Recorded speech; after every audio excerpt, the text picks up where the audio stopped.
힘들지 않냐고. 힘들지 않아 보이잖아요. 저는 이거를 감추기 위해서 부었다고 그래요. 그 덥고 가난한 나라에 가고 또 막 그냥 허영미 선교사 거기 가서 잘할 수 있을까 걱정되는 권사님들은 물어봐요. 안 힘드냐고 계속 물어봐. 힘든 얘기 좀 하래요. 그래야 감동도 받고 후원도 하고 그러는데. 그래서 고민해봤어요. 뭐가 힘들까? 힘든 게 별로 없는데 있더라고요. 날씨예요. 날씨. 사시사철 더워. 딱 요때가 그나마 초가을. 아침 저녁은 바깥에 나올 수가 있어요. 낮엔 또 뜨거워. 왜 날씨가 적응이 안 될까 보니까 너무 힘들더라고요. 날씨는. 거기다 전기가 예전에는요 하루에 2번씩 나갔어요. 나가면 한 4-5시간 동안 안 들어와요. 자야 되는데 뜨겁잖아요. 그러니까 한 방에 우리 가족이 다 자는 거예요. 그래서 자동차 배터리 그거를 연결해가지고 선풍기 달면 4시간 정도는 나와요. 그러니까 4시간은 잘 잘 수가 있어요. 그러다가 불 들어오면 할렐루야고 전기 들어오면. 그러니까 뭔가 뜨거운 게 너무 못 참겠더라고요. 그게 너무 저에게는 고통이고 힘든 일이에요. 이렇게 얘기를 하니까 그럼 후원은 많이 받나 보다 이렇게 생각을 하시는 분들이 있어. 한국교회 후원금은 내가 다 받는구나 이렇게 생각하시는 분들이 한두 명이 있어요. 다가 아니라. 한 번은 통장에 100불밖에 없은 적이 있습니다. 뭘 생활을 해야 되는데 사역비 다 쓰고 나니까 통장에 100불이 있는 거예요. 전기세 내야 되고 모두 내야 되고 또 뭐 저도 사역 지역 때는 왔다 갔다 푸놈펜을 해야 되니까 기름값도 넣어야 되고 아무것도 쌀 살 돈이 없는 거예요. 야, 뭐 이런 일이 있냐 이랬어요. 뭐 물론 뭐 이렇게 후원금이 또 들어올 날에 있으면 기다리면 되는데 당장 없는데 이거를 현지 사역자가 어떻게 알고 우리 리더자 중에 어떻게 알고 자기가 갑자기 우리를 부르더라고요. 둘을. 그래서 쟤는 왜 부를까? 또 뭐 돈이 필요하다고 그러나 이랬는데 자기 통장을 내미는 거예요. 500불을 모았답니다. 아주 요즘 이렇게 설교하면 우는 줄 몰라요. 나이 먹어서 그런 거죠. 50줄이 넘으니까 눈물이 많습니다, 목사님. 근데 그 500불을 내미는데 힘든 게 하나도 없어지는 거예요, 이게. 너무 해피하잖아요. 현지인이 500불을 자기 모은 그때 당시에 교사 월급이 80불이에요. 500불을 어떻게 모았는지도 모르겠어. 그거를 갖고 오더라고요. 이거부터 쓰세요. 자존심이 상해가지고 야 가져가. 어떻게든 못 살겠냐. 힘들죠. 뭐 이거 말고도 많죠. 뭐 힘든 얘기 하라 그러면 많아요. 그런데 안 힘들어요. 기뻐요. 행복해요. 이게 선교더라고요. 마음이 행복한데 즐거운데 또 어떻게 하면 시간이 있으면 저기 또 시골 어디를 가볼까 하는 생각으로 가는 거예요. 그러니까 힘들어도 하나님이 이러한 일들을 보여주는 거예요. 사역자가 500불을 갖고 왔다. 자랑할 만하잖아요. 그게 해피하고 즐거우니까 다른 거는 힘들지가 않아요. 아까 목사님도 말씀하셨지만 선교사가 돈 많으면 시험에 들어요. 통장에 없는 게 낫더라고. 정말로 그래요. 제가 이게 괜히 하는 말이 아니고 그런 게 선교의 본질이 아닌 거예요. 기쁘더라고요. 행복하더라고요. 선교는 제가 12여 년 동안 그렇게 행복하게 선교를 했어요. 그런데 어느 날 제게 위기가 왔어요. 안개와 같이 왔어요.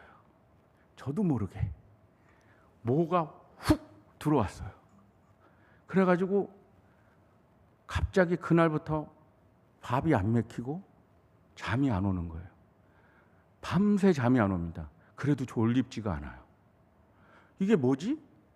너무 당황스럽고 그런데 무슨 생각이 나기 시작하면서 저에 대한 부정적인 생각, 이게 우울감이더라고요. 우울증은 아직 아니고 우울감이 딱 왔는데 걷잡을 수 없이 이게 오더라고요.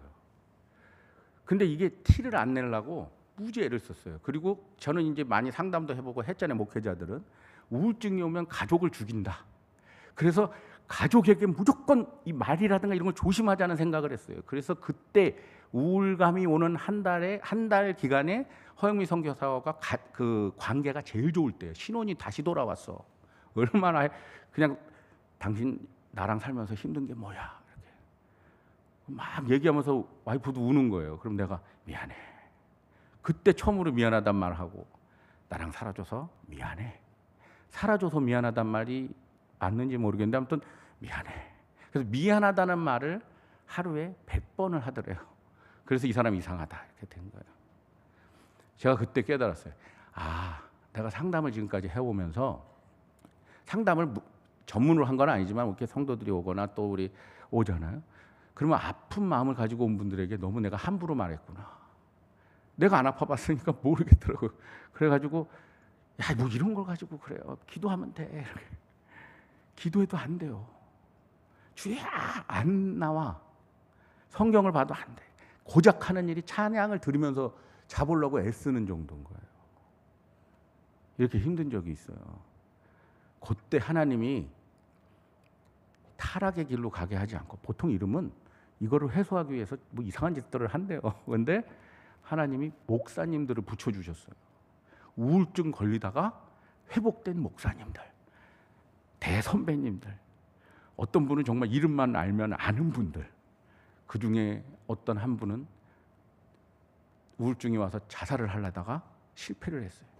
자동차 오는 자리에 딱 누웠는데 자동차가 쫙 피해가서 경찰이 신고했는데 당신 뭐 하는 사람이에요?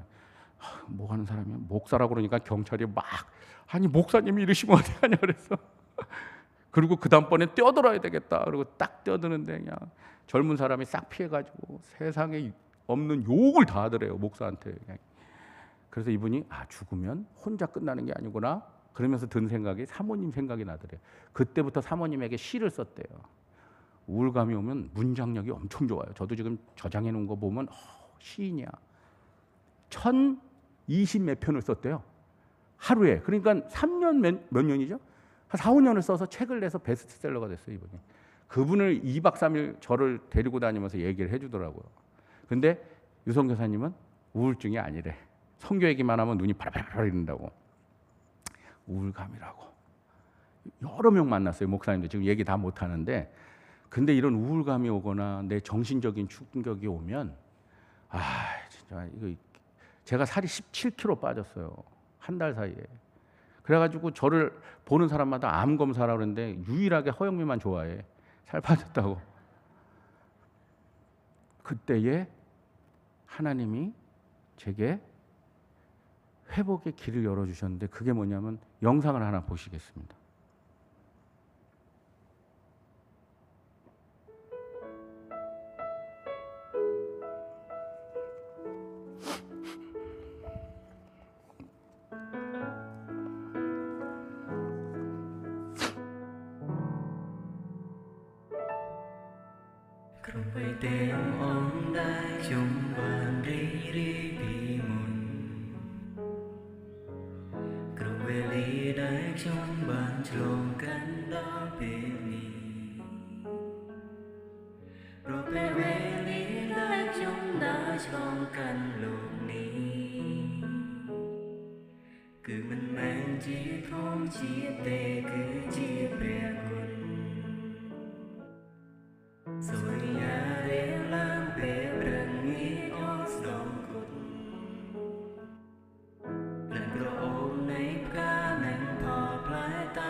មិនមែនជាធំជាងទេគឺជាព្រះគុណ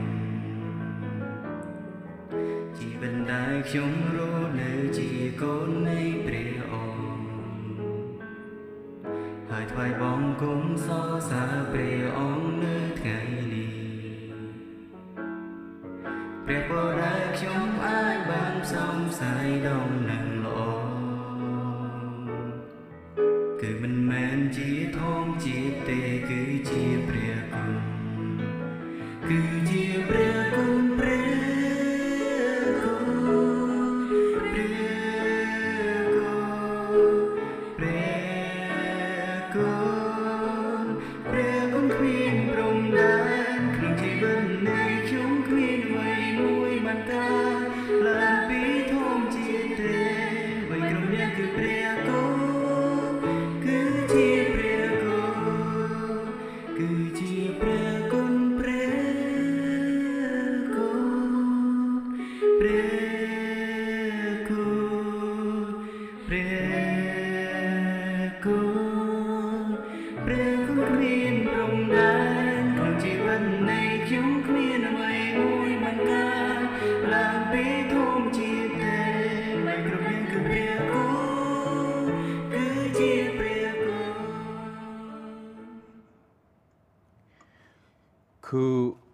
이 영상을 제가 만든 게 아니에요. 예, 그 현지인 리더자들이 제가 아픈 얘기를 한 적이 없는데 이거를 영상을 제작을 해서 그래서 좀 안 맞는 게 있어요. 그런데 저 노래를 이 찬양 들어본 적 있어요? 이게 한국 찬양인데 그 캄보디아 말로 번안해서 한 달간 연습해서 부른 거래요. 그래서 저는 그때는 이 노래를 잘 모를 때니까 제가 물어봐서 은혜라는 노래고 지선이라는 그 복음송 가수가 쓴 노래를 부른 거라고 하더라고요. 그래서 제가 이 영상을 보면서 저의 선교 사역을 뒤돌아보게 된 거예요.